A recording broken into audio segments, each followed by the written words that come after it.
إن الحمد لله نحمده ونصلي على رسوله الكريم أما بعد أعوذ بالله السميع العليم من الشيطان الرجيم بسم الله الرحمن الرحيم أولم يسيروا في الأرض فينظروا كيف كان عاقبة الذين كانوا من قبلهم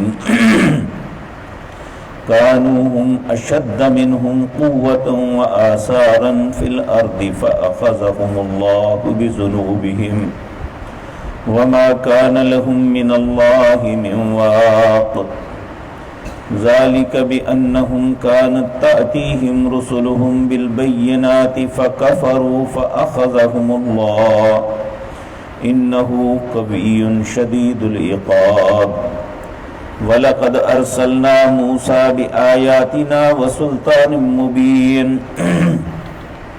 إِلَى فِرْعَوْنَ وَهَامَانَ وَقَارُونَ فَقَالُوا سَاحِرٌ كَذَّابٌ فَلَمَّا جَاءَهُم بِالْحَقِّ مِنْ عِندِنَا قَالُوا اقْتُلُوا أَبْنَاءَ الَّذِينَ آمَنُوا مَعَهُ وَاسْتَحْيُوا نِسَاءَهُمْ وما كيد الكافرين إلا في ضلال وقال فرعون ذروني أقتل موسى وليدع ربه إني أخاف أن يبدل دينكم أو أن يظهر في الأرض الفساد وقال موسى إني عذت بربي وربكم من كل متكبر لا يؤمن بيوم الحساب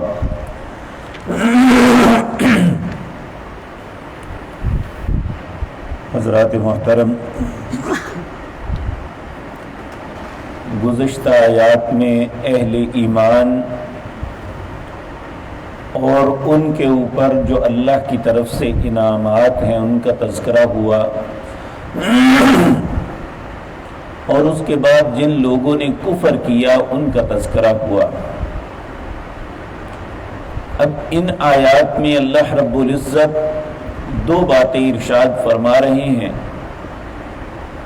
پہلا مقصد تو یہ کہ جس وقت یہ آیات اتری تھی اس وقت مسلمان مکے کے اندر اس انتہائی قسم پرسی کی حالت میں تھے۔ اہل مکہ ان پہ ظلم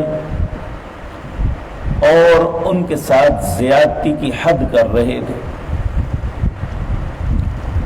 ایسے حالات میں ضروری تھا کہ اللہ انہیں تسلی دیتے، تو جہاں انہیں تسلی دی وہاں ظلم کرنے والوں کو ڈانٹا بھی کہ پہلے لوگوں کے حالات کو دیکھو، کیونکہ اہل مکے کے اندر تو نہ کوئی صنعت تھی اور نہ زراعت تھی، ان کا کاروبار دوسری جگہوں سے منسلک تھا، کبھی شام جاتے کبھی یمن جاتے، اور اسی طرح دنیا کے دوسرے خطوں کے اندر بھی، حتیٰ کہ ہمیں ملتا ہے سیدنا عمر رضی اللہ تعالی عنہ کے زمانے میں تاجر جو ہے ہندوستان کے اندر بھی اترتے تھے، یہاں تک وہ آتے اور اپنے کاروبار اپنی تجارت کو اس طرح کرتے کہ مختلف جگہوں سے چیزیں خرید کے مکہ مکرمہ میں لاتے اور وہاں بیچتے۔ جب انسان سفر کرتا ہے تو رستوں میں بہت سی چیزیں انہیں نظر آتی ہیں، اور خصوصاً جب یہ اپنے سفر کرتے شام یا یمن کی طرف تو انہیں رستے میں ان کی ساری معاملات نظر آتے ہیں۔ اگر یہ مصر کی طرف جاتے تو انہیں آل فرعون کے معاملے نظر آتے ہیں۔ تو اللہ رب العزت نے ان کا تذکرہ کیا، اولم یسیروا فی الارض، کیا تم زمین میں چل پھر کے نہیں دیکھتے؟ یہاں ایک بات ذہن میں رکھیں کہ جہاں بھی لفظ سیروا فی الارض زمین میں چل پھر کے دیکھنے کا حکم ہے وہاں سیاحت کا حکم نہیں ہے، وہاں صرف اس لیے جانے کا حکم ہے کہ چل پھر کے دیکھو کہ پہلے لوگوں کا انجام کیا ہوا، عبرت حاصل کرنے کے لیے۔ اگر کوئی شخص سیاحت کے لیے اس لیے جاتا ہے کہ وہاں کے مقامات کو دیکھ کے میں اللہ کی قدرتوں کو پہچانوں، جس طرح کے پہاڑوں پہ جا کے وہاں ندی نالے اور مختلف آبشاروں کو دیکھ کے اگر اللہ کو پہچاننے کے لیے جاتا ہے تو اس میں کوئی حرج نہیں. لیکن اگر کوئی شخص ان علاقوں میں عیاشی کے لیے جاتا ہے تو یہ سیاحت نہیں ہے، یہ اپنے خلاف ایک چارج شیٹ ہے جو انسان بنا رہا ہے. تو اللہ رب العزت ہم پہ رحم فرمائے، ہمارا سیاحت کا ارادہ اللہ کی پہچان کے لیے نہیں ہوتا. یہاں اللہ رب العزت فرما رہے ہیں چل پھر کے دیکھو، اولم یسیروا، کیا نہیں انہوں نے دیکھا، فینظروا کیف کان عاقبۃ الذین کانوا من قبلہم، اللہ نے ان سے پہلے لوگ تھے ان کا کیا انجام کیا. کانوا اشد منہم قوہ، وہ طاقت میں ان سے بہت زیادہ تھے. آج دنیا اپنے آپ کو سمجھتی ہے کہ ہم ٹیکنالوجی کی انتہا پہ ہیں، یہ بات درست نہیں ہے. پہلے لوگوں کے اندر ایسی ٹیکنالوجی تھی کہ آج کے لوگ بھی سمجھنے سے قاصر ہیں کہ انہوں نے یہ کام کیا. فرعون کے زمانے میں اہرام مصر بنتے تھے. آج تک دنیا اس بات سے قاصر ہے کہ اس زمانے میں اتنی بڑی بڑی چٹانوں کو اس طرح ترتیب کے ساتھ اتنی بلندی تک کیسے پہنچایا. تو اس کے لیے کئی کیفے لگاتے ہیں لیکن ابھی تک وہ اس ٹیکنالوجی کو سمجھ نہیں سکے. اسی طرح اس زمانے میں لوگ اپنی لاشوں کو حنوط کر لیتے تھے. آج اس بات کا دنیا میں کوئی تصور نہیں ہے کہ لاش کو حنوط کر کے رکھا جائے. تو اس لیے یہ بات یاد رکھی کہ ان کے پاس جو ٹیکنالوجی تھی وہ آج نہیں ہے. اور دوسری بات، ان کے پاس جو قوت تھی آج قوت انسانوں کے پاس وہ نہیں ہے. وہ قد آور بھی تھے اور طاقتور بھی تھے. اور قوم عاد نے جو اپنے پہاڑوں کے اوپر مکان بنائے تھے انسان تصور بھی نہیں کر سکتا. قوم سمود نے پہاڑوں کو کھود کے مکان بنائے تھے، اس کا بھی آج تصور نہیں کر سکتا. جن لوگوں نے وہ دیکھے ہوئے ہیں قوم سمود کے مکان، وہ کہتے ہیں کہ آپ کہیں اندر تک چلے جائیں، آخری کمرے میں پہنچ جائیں، روشن دان بھی کوئی نہیں لیکن ہوا اور روشنی دونوں وہاں تک پہنچتی ہیں. تو آج ہم یہ بات نہیں کر سکتے. اگر ہمارے بند گھر ہوں تو اس کے اندر کمروں میں کبھی بھی روشنی نہیں پہنچتی اور نہ ہوا پہنچتی ہے جب تک ہم پنکھے نہ چلائیں، ایئر کنڈیشن نہ چلائیں. تو اللہ رب العزت نے انہیں کیا ملکہ دیا تھا یہ اللہ ہی جانتے ہیں.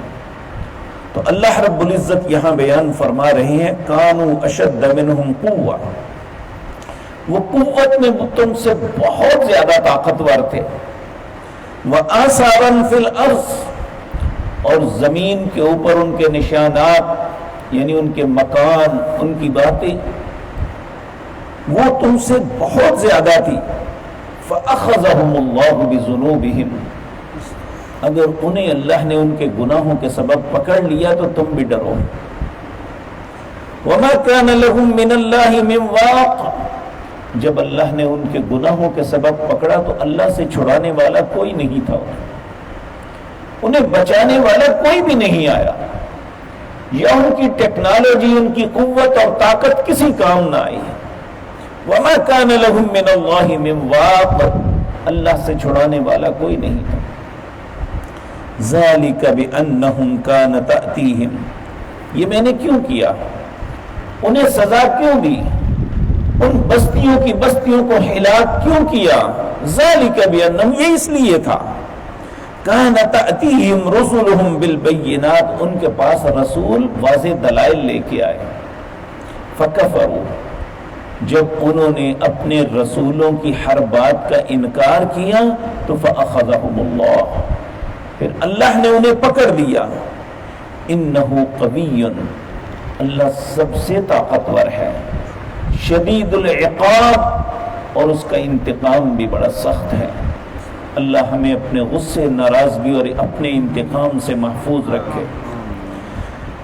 پھر فرمایا وَلَقَدْ أَرْسَلْنَا مُوسَىٰ بِآيَاتِنَا وَسُلْطَانٍ مُبِينٍ، ہم نے موسیٰ علیہ السلام کو نشانیاں دے کے بھیجا۔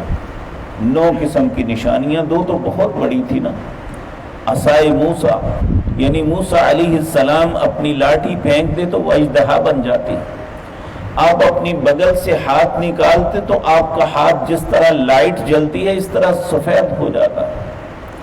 تو اس کے علاوہ 7 نشانیاں ایسی دی تھی جو اس قوم کو سمجھانے کے لیے جب بھی کوئی نشانی اللہ کی طرف سے آتی پھر منتیں کرتے موسیٰ علیہ السلام کی کہ ایک دفعہ اللہ سے کہو کہ ہمیں یہ عذاب ٹال دے، ہم بنی اسرائیل کو آزاد بھی کر دیں گے اور ایمان بھی لے آئیں گے۔ لیکن فرعون اور آل فرعون نے ہر مرتبہ دھوکہ دیا، اور اللہ فرماتے ہیں وسلطان مبین، اور ظاہراً دلیلیں لے کے آئے کس کی طرف؟ الی فرعون وحامان وقارون۔ فرعون اس وقت کے حاکم کو کہتے تھے، جو مصر کے اندر حکومت کرتا اسے فرعون کہتے تھے، نام اس کا اور، لیکن ہر حاکم کو، جس طرح جو شام کا حاکم، روم کا حاکم ہوتا اسے کیسر کہتے ہیں، اور جو ایران کا حاکم اسے کسرا کہتے تھے، نام اپنے اپنے تھے۔ اسی طرح یہ فرعون مصر کے حاکم کو کہتے تھے، حامان یہ اس فرعون کا وزیر تھا، قارون یہ تھا تو حضرت موسیٰ کی قوم سے، فرعون قبطی تھا، اور موسیٰ علیہ السلام بنی اسرائیل میں سے تھے، یعنی یعقوب علیہ السلام کی اولاد میں سے۔ قارون جو ہے یہ منافق تھا بنی اسرائیل میں سے، لیکن ساتھ فرعون کا دیتا تھا، موسیٰ علیہ السلام کی تکذیب کرتا۔ تو اللہ رب العزت نے کہا ہم نے فرعون، حامان اور قارون کی طرف بھیجا۔ فقالوا ساحر کذاب، جب ان کے سامنے موسیٰ علیہ السلام نے اللہ کی دی ہوئی نشانیاں پیش کی، وہ کہنے لگے یہ تو ایک جھوٹا جادوگر ہے، نعوذ باللہ من ذالک۔ حالانکہ انہوں نے ان کے مقابلے کے لیے پورے ملک سے جادوگر اکٹھے کیے تھے، اور وہ مقابلے کے لیے آئے۔ جب مقابلہ ہوا تو سارے جادوگر سجدے میں پڑ گئے کہ ہمارا تو جادو ایک دھوکہ ہے اور یہ تو ایک حقیقت ہے۔ فَلَمَّا جَاءَهُمْ بِالْحَقِّ مِنْ عِنْدِنَا، جب ان کے پاس ہمارے پاس سے حق آیا، یعنی ان کی قوم کے بے شمار لوگ سمجھ گئے، تو قالوا، فرعون اور اس کی فوج اور یہ کہنے لگے اقتلوا ابناء الذین آمنوا معه، ان کے ساتھ جن لوگوں نے دیا ہے ان کے بچوں کو قتل کر دو، ان کے جوانوں کو قتل کر دو۔ واستحیوا نساءهم، ان کی عورتوں کو زندہ رکھو۔ وما کید الکافرین الا فی ضلال، اللہ فرماتے ہیں انہوں نے یہ جو مکر کیا تھا، جو پلاننگ کی تھی، یہ ساری کی ساری ختم، رسوا ہو گئی، نہ ان کے بچوں کو قتل کر سکے، نہ ان کی عورتوں کو زندہ رکھ کے ان کے ساتھ ریپ کر سکے، العیاذ باللہ۔ وقال فرعون، اور پھر فرعون کہنے لگا ذرونی، مجھے چھوڑو، اقتل موسیٰ، میں موسیٰ کو قتل کروں۔ اب جس طرح نبی کریم صلی اللہ علیہ وسلم کو اللہ نے فرمایا تھا نا واللہ یعصمک من الناس، اللہ لوگوں سے آپ کو بچائے گا، اسی طرح موسیٰ اور ہارون کو بھی کہا تھا یہ فرعون اور اس کی فوج تمہارا کچھ نہیں بگاڑ سکے گی۔ اللہ نے ان کے دلوں میں ایسا روک ڈالا کہ موسیٰ علیہ السلام اکیلے اپنے بھائی کے ساتھ چلے جاتے اور وہ ان کے دربار میں جا کے ساری باتیں کرتے، لیکن وہ ان کا کچھ نہیں بگاڑ سکتے۔ جس کی حفاظت اللہ کرے اس کا کوئی کچھ نہیں بگاڑ سکتا۔ اس لیے میرے عزیز بھائیو، نبی کریم صلی اللہ علیہ وسلم نے ہماری حفاظت کے لیے بھی ایک دعا جو صبح شام کے اذکار میں ہے، ہمیں وہ ضرور پڑھنی چاہیے، کیونکہ ایسے حالات سے ہم گزر رہے ہیں جہاں کسی کو اپنی جان، مال اور عزت، آبرو کے متعلق ہر بندہ پریشان ہے کہ کیا ہو جائے گا۔ نبی صلی اللہ علیہ وسلم کی یہ بتائی ہوئی دعا پڑھ لیں تو اللہ حفاظت فرماتے ہیں، اللہم انی اسألک العفو والعافیۃ فی الدنیا والآخرہ، اللہم انی اسألک العفو والعافیۃ فی دینی ودنیای واہلی ومالی، اللہم استر عوراتی وامن روعاتی، اللہم احفظنی من بین یدی ومن خلفی وعن یمینی وعن شمالی ومن فوقی واعوذ بعظمتک ان اغتال من تحتی۔ اس کا ترجمہ یہ بنتا ہے، اللہم اے میرے اللہ، انی اسألک میں تجھ سے سوال کرتا ہوں، العفو والعافیت فی الدنیا والآخرہ، معافی اور عافیت کا۔ عافیت کہتے ہیں صحت، تندرستی اور انسان سلامت ہو، معافی اور عافیت کا دنیا اور آخرت میں۔ اللہم انی اسألک العفو والعافیت فی دینی، اے اللہ تجھ سے معافی اور عافیت کا سوال کرتا ہوں اپنے دین کے معاملے میں، وہ دنیا یا اپنی دنیا کے معاملے میں، وہ اہلی اپنے اہل و عیال کے معاملے میں، وہ مالی اپنے مال کے معاملے میں۔ اللہم استر عوراتی، اے اللہ میری پردہ پوشی فرمانا، وامن رواتی، اے اللہ مصیبت گھبراہٹ کے وقت مجھے امن عطا فرمانا، اللہم احفظنی من بین یدی، اے اللہ میری آگے سے حفاظت فرما، ومن خلفی، اللہ میری پیچھے سے حفاظت فرما، وعن یمینی، اے اللہ دائیں سے حفاظت فرما، وعن شمالی، بائیں سے حفاظت فرما، ومن فوقی، اے اللہ اوپر سے میری حفاظت فرما، وَأَعُوذُ بِعَظْمَتِكَ أَنْ أُغْتَالَ مِنْ تَحْتِي، اے اللہ میں تیری عزت کی پناہ میں آتا ہوں کہ نیچے سے مجھے کوئی ہلاک نہ کر دے۔ تو اللہ ہم سب کی حفاظت فرمائے۔ ہمیں صبح شام کے اذکار میں اس دعا کو پڑھنا چاہیے تاکہ ہم اللہ رب العزت کی حفاظت میں آ جائیں۔ تو اللہ رب العزت فرماتے ہیں، وَقَالَ فرعون نے کہا کہ چھوڑو مجھے موسیٰ علیہ السلام کو قتل کر دوں، اور پھر کہنے لگا وَلْيَدْعُ رَبَّهُ، یہ اپنے رب کو بلا لے، اِنِّي أَخَافُ أَن يُبَدِّلَ دِينَكُمْ، لوگوں کو ابھارنے کے لیے یہ ہر حکمران، ہر سیاسی زعیم کا یہ طرز عمل ہوتا ہے، یہ اپنے مفادات کے تحفظ کے لیے لوگوں کے جذباتوں سے کھیلتے ہیں، لوگوں کو ابھارتے ہیں کہ تمہارے مفاد کے لیے میں لڑ رہا ہوں، حالانکہ یہ خناس صرف اپنے مفاد کے لیے لڑتے ہیں، لوگوں کو مرواتے ہیں لیکن اپنا مفاد، انہیں نہ ملکوں سے غرض ہوتی ہے نہ لوگوں سے غرض ہوتی ہے، انہیں صرف اپنے مفاد اور اپنی حکومت سے غرض ہوتی ہے۔ یہ فرعون کا طرز عمل تھا کہ یہ لوگوں کو ابھارتا ہے، کیا کہتا ہے، انی اخاف ان یبدل دینکم، مجھے ڈر ہے یہ تمہارے دین کو نہ بدل دیں۔ ان کا دین ہے کیا تھا جسے بدلنا تھا؟ وہ تو اللہ کی طرف بلا رہے تھے جو اصل دین تھا، اور لوگوں کو اس بات پہ جذباتی کر رہا تھا، ان یبدل دینکم او ان یظہر فی الارض الفساد، یا مجھے ڈر ہے یہ زمین میں فساد پھیلائے گا، جبکہ فساد پھیلانے والا تو وہ خود تھا۔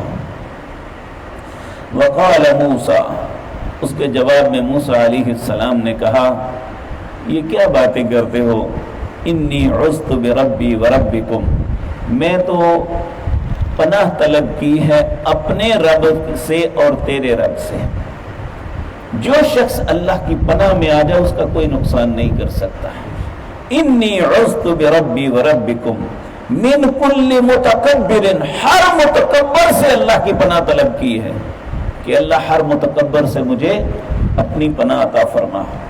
لا یؤمن بیوم الحساب، جو قیامت کے دن، حساب کے دن پہ ایمان نہیں رکھتا، میں نے تو اس سے اللہ کی پناہ مانگی ہوئی ہے۔ تو نبی صلی اللہ علیہ وسلم کی یہ دعا ہمیں بھی یاد رکھنی چاہیے، جب ہمیں کسی کا خوف ہو، طاقتور کا، حکومت کا اور کسی ظالم کا، اللہم انا نجعلک فی نحورہم ونعوذ بک من شرورہم، اگر یہ پڑھیں گے اللہ اس کے شر سے اس کی حفاظت فرما دیں گے۔ تو اللہ رب العزت نے جہاں نبی کریم اور ان کے ساتھیوں کو تسلی دی کہ میں نے کبھی کسی کے ساتھ لحاظ نہیں کیا، جو کفر کرتا ہے میں اسے برباد کر دیتا ہوں، کفر برباد ہوتا ہے اور اہل ایمان باقی رہتے ہیں۔ اللہ ہمیں ایمان والا بنائے اور ایمان والوں کا ساتھی بنائے۔ اقول قولی ھذا واستغفر اللہ لی ولکم۔